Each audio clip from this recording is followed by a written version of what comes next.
तो डॉक्टर साहब अब ये एफिशिएंसी बढ़नी कैसे है? हम देख रहे हैं कि लाइन लॉसेज या जो नॉन रिकवरी का इशू है वो एक बड़े तवील अरसे से हल तलब है, लेकिन वो अभी भी मौजूद है। सर्कुलर डेट दूसरे ऑप्शंस को अपनाकर उसको कम करने की कोशिश की जा रही है, लेकिन लाइन लॉसेज को कम करके और रिकवरी को अगर बढ़ाकर इस पर उबूर हासिल किया जाए तो शायद ये एक बेहतर ऑप्शन हो सकता है इस सेक्टर के लिए।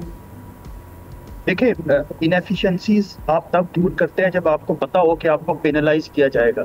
लेकिन अगर आपको ये पता है कि आपको टैरिफ उसी रेट पे मिलेगा, नेशनल यूनिफॉर्म रेट पे, जो कि गवर्नमेंट ऑफ पाकिस्तान देती है, जो गुड परफॉर्मिंग डिस्कोज हैं उनके लिए भी इलेक्ट्रिसिटी प्राइस एक जैसी है और जो बैड परफॉर्मिंग डिस्कोज हैं उनके लिए भी एक जैसी है। तो अगर इंसेंटिवाइजेशन ही नहीं है, पेनलाइजेशन ही नहीं है, तो फिर कोई एक डिस्ट्रीब्यूशन कंपनी एक मोनोपोली के मोड में क्यों अपनी क्वालिटी ऑफ सर्विस पे इन्वेस्ट करेगी? हाँ, अगर ऐसे होता कि वो कंपनी जहाँ पे लॉसेस ज्यादा है उसकी इलेक्ट्रिसिटी प्राइस ज्यादा होनी चाहिए और जहाँ पे लॉसेस कम है उधर इलेक्ट्रिसिटी प्राइस कम होती और ये आपस में कम्पीट करी होती, तो सार्फिन ने हमेशा उसी इलेक्ट्रिसिटी कंपनी से बिजली लेनी थी जिसका टैरिफ कम होता। तो अगर इस तरह का कोई मॉडल आता है और आप मार्केट डायनेमिक्स को प्ले अराउंड करने देते हैं तो आपकी इकोनॉमी में, आपकी मार्केट में, पावर सेक्टर में एफिशिएंसी आती है। दूसरा ये कि आपने कॉर्पोरेटाइजेशन को होने नहीं दिया। प्राइवेटाइजेशन तो होगी, लेकिन अगेन जो आपके एम्प्लॉयज हैं, जो आपके करता धरता है डिस्ट्रीब्यूशन कंपनीज के, उनको आप टाइम स्केल पे बेनिफिट्स दे रहे हैं। उनके बेनिफिट्स इंसेंटिवाइजेशन जो है वो परफॉर्मेंस के साथ लिंक नहीं है। और तीसरी चीज कि आपकी जो डिस्ट्रीब्यूशन कंपनीज हैं उनका जो बिजनेस मॉडल है वो अभी तक हुकूमत तय नहीं कर पाई।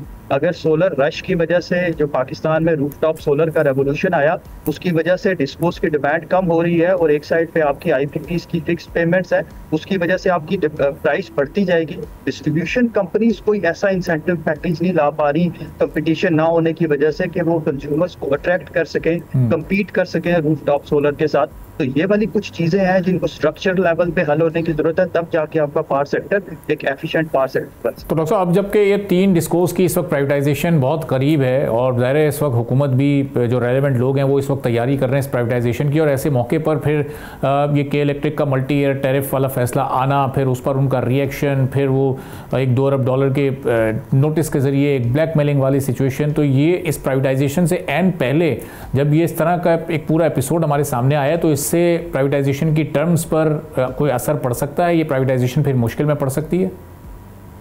देखिए, प्राइवेटाइजेशन खासकर डिस्ट्रीब्यूशन कंपनीज की ऑलरेडी ही बड़ी मुश्किल है और ये वाला जो एपिसोड हुआ है इससे जो जितने भी पोटेंशियल इन्वेस्टर्स हैं ऑब्वियसली उनका कॉन्फिडेंस जो है वो नीचे आएगा। लेकिन एक चीज ये भी देखनी है कि हुकूमत अचीव क्या करना चाह रही है। अभी फर्स्ट फेज में हम गुड डिस्कोज को प्राइवेटाइज करने की बात करें और बिल्कुल उसी मॉडल पे प्राइवेटाइज करने की बात करें जिसमें के इलेक्ट्रिक को प्राइवेटाइज किया गया था कि आपने पब्लिक मोनोपोली को प्राइवेट मोनोपोली के साथ चेंज कर दिया था। आपने कोई कंपटीशन की फिजा नहीं लाए, आपने एफिशिएंसी के कोई मेजर्स नहीं रखे, इंडिकेटर्स नहीं रखे। तो जब तक कंपटीशन नहीं आएगा, और दूसरा फिर क्या आप गवर्नमेंट ये चाह रही है कि प्राइवेटाइज करके जिस तरह से अभी सब्सिडी मैकेनिज्म चल रहा है, inter disco tariff differential subsidy जो दी जाती है, क्या वही बरकरार रहेगा? अगर उसको ठीक नहीं किया जा रहा तो मेरे ख्याल से प्राइवेटाइजेशन का कोई दूररस नताइज जो है वो आवाम तक नहीं पहुंच पाएंगे। सिर्फ और सिर्फ ये हो रहा होगा कि आप ओनरशिप को चेंज कर रहे हैं फ्रॉम पब्लिक टू प्राइवेट, जो कि शायद एक लॉन्ग टर्म सोल्यूशन नहीं। सब्सक्राइब करें और बेल दबाएं ताकि कोई खबर रह न जाए।